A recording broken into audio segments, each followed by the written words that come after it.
Class 6 میں آپ کو خوش آمدید کہتی ہوں۔ آج مطالعہ اسلام کے سبق نمبر 3 کے ساتھ حاضر ہوں۔ اس سے پہلے آپ کو 2 سبق کی ریڈنگ کر کے سنائی گئی اور اس کے بارے میں وضاحت کری گئی۔ سبق نمبر 3 نماز۔ اسٹوڈنٹ آپ اپنے بک کا پیج نمبر 8 اوپن کیجئے پلیز۔ نماز مفہوم۔ نماز فارسی زبان کا لفظ ہے جس کے معنی جھکنے کے ہیں۔ عربی میں اسے صلوات کہتے ہیں۔ قرآن حدیث میں نماز کے لیے یہی لفظ استعمال ہوا ہے۔ صلوات کے معنی دعا کے ہیں، یعنی مانگنے کے ہیں۔ اسلام کے 5 بنیادی ارکان ہیں۔ نماز اسلام کا دوسرا رکن ہے۔ نماز آغاز اسلام ہی میں فرض ہو گئی تھی، البتہ 5 وقت کی نماز واقعہ معراج کے موقع پر فرض ہوئی۔ نماز کی اہمیت و فضیلت۔ بے شک نماز بے حیائی اور فحش کاموں سے روکتی ہے۔ نماز ارکان اسلام میں سب سے اہم رکن ہے۔ یہ اسلام کا ستون ہے۔ اس کے بغیر اسلام کی عمارت قائم نہیں اور رہ سکتی۔ نبی کریم صلی اللہ علیہ وسلم نے فرمایا، سب سے پہلے جس چیز کے متعلق بندے سے قیامت کے روز پوچھا جائے گا وہ نماز ہے۔ قرآن کریم میں نماز کے بارے میں بار بار تاکید کی گئی۔ ارشاد باری تعالیٰ ہے، ترجمہ، اپنے اہل و عیال کو نماز کی تلقین کرو، خود بھی اس کے پابند رہو۔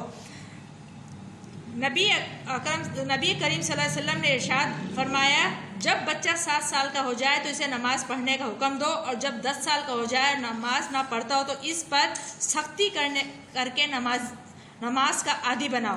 نبی کریم صلی اللہ علیہ وسلم نے ارشاد فرمایا، ترجمہ، بے شک انسان اور شرک و کفر کے درمیان فرق کرنے والی چیز نماز ہے۔ مسلمان اور کافر میں بنیادی فرق نماز کا ہے۔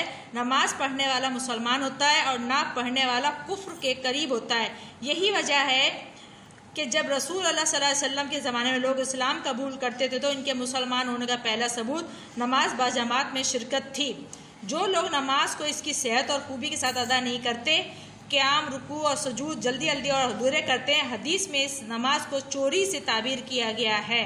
نماز کے فرائض۔ نماز کے 14 فرائض ہیں۔ اگر ان میں سے ایک بھی رہ جائے تو نماز نہ ہوگی۔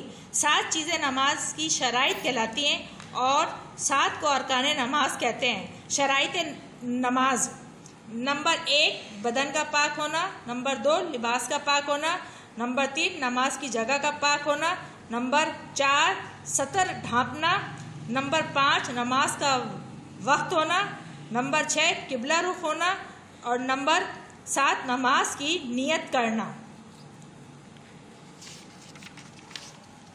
ارکان نماز۔ نماز میں جو چیزیں فرض ہیں انہیں ارکان نماز کہتے ہیں۔ نمبر 1 تکبیر تحریمہ۔ نماز کے آغاز میں اللہ اکبر پڑھنے کو کہتے ہیں۔ اس کے بعد چلنا پھرنا، بات چیت کرنا وغیرہ سب کچھ حرام ہو جاتا ہے۔ نمبر 2 قیام۔ نماز میں سیدھا کھڑے ہونے کو قیام کہتے ہیں۔ نمبر 3 قرات۔ نماز میں قرآن مجید کا کچھ حصہ پڑھنا قرات کہلاتا ہے۔ نمبر 4 رکوع۔ ہر رکعت میں 1 رکوع کرتے ہیں۔ نمبر 5 سجدہ۔ ہر رکعت میں 2 سجدے کرنا فرض ہے۔ نمبر 6 قعد۔ نماز کے آخر میں بیٹھ کر اتحیات اور دعائیں پڑھنا قعدہ کہلاتا ہے۔ نمبر 7 اختیاری فعل سے نماز ختم کرنا۔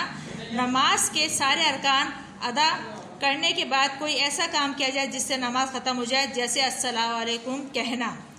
تو اسٹوڈنٹ آپ نے سبق نمبر 3 کی ریڈنگ سنی۔ نماز کے بارے میں آپ جان گئے ہوگے کہ 5 بنیادی ارکان اسلام میں سے نماز دوسرا رکن ہے۔ ہر مسلمان پر ایک دن میں 5 دفعہ نماز پڑھنا فرض ہے۔ جب بچہ 7 سال کی عمر کا ہو جائے تو اس پہ نماز فرض ہو جاتی ہے، اور اس کے والدین کو حکم دیا گیا ہے اللہ پاک نے کہ بچے کو پہلے پیار سے نماز کے لیے سمجھائے، جب وہ 10 سال کا ہو جائے تو اس پہ نماز کے لیے سختی ادا کی جائے۔ ایک مسلمان کے لیے نماز پڑھنا فرض ہے، اور آپ صلی اللہ علیہ وسلم کے زمانے میں جب لوگ مسلمان ہوتے تھے تو ان کے لیے یہ لازمی ہوتا تھا کہ نماز باجماعت میں شریک ہوں۔ امید ہے آپ سب کو نماز کے بارے میں پتہ چل گیا ہوگا۔ انشاءاللہ چوتھے لیسن کے ساتھ جلد حاضر ہوں گے۔ جب تک کے لیے اجازت دیجیے۔ Take care. اللہ حافظ اینڈ